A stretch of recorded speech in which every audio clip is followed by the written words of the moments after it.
Well, scrimmage number 1 in the books for the Missouri Tiger football team. Will Palaszczuk and Matt Michaels here with you from the Big Show with Will and Matt.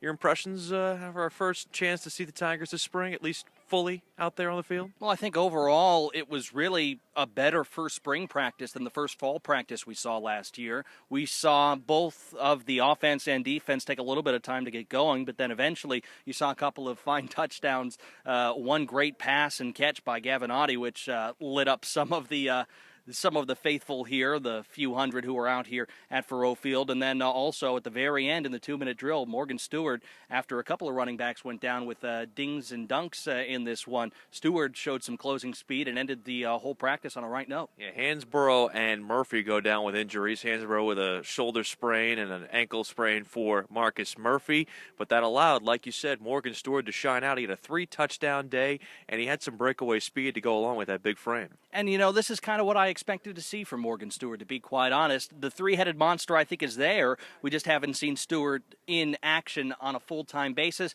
We're going to see that now, and we're going to see why Mizzou picked him up and why the coaching staff is very high on him. Gary Pinkel afterwards singing the praises of Morgan Stewart. And in a conversation with him afterwards, Will, he said, I know that it's my time to step up, and, luckily things worked the right way for me today. Matty Mock had himself at least a slow start, admittedly, on the start of the day, but ended up getting better as the day went on. As you said, the catch by Gavinotti was one with the second team that really shone very, very well. Darius White had a touchdown catch as well.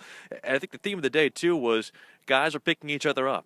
Yeah, and it seems like that team atmosphere that was with these guys at the end of last year is there right now. And that's a good thing to have. I think that there's definitely confidence in Mock. You saw some of the throws he was trying to make today.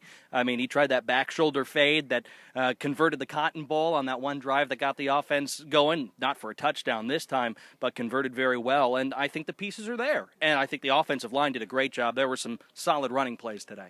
Tigers will have one more scrimmage next week before in 2 weeks they have the black and gold spring game. So a couple more practices. What are you looking for as we'll be back here 1 week from today? Improvement, maybe a little bit quicker start in the next scrimmage we get a chance to see. But overall, I mean, once people got warmed up, I thought this was a really good practice, a really good scrimmage for the Tigers. They can only go up from here. You have to build on the next ones, and hopefully you just don't have one of these where you fall flat. That's the story from Faurot Field. Will Palaszczuk and Matt Michaels here with you. The offense wins the day, but we saw some encouraging signs from both sides of the football here for the Missouri Tigers. Thanks for watching, and thanks for listening. This is The Big Show with Will and Matt from Faurot Field, at least on the south end zone, on ESPN 100.5 and 103.1, KTGR and KTGR.com.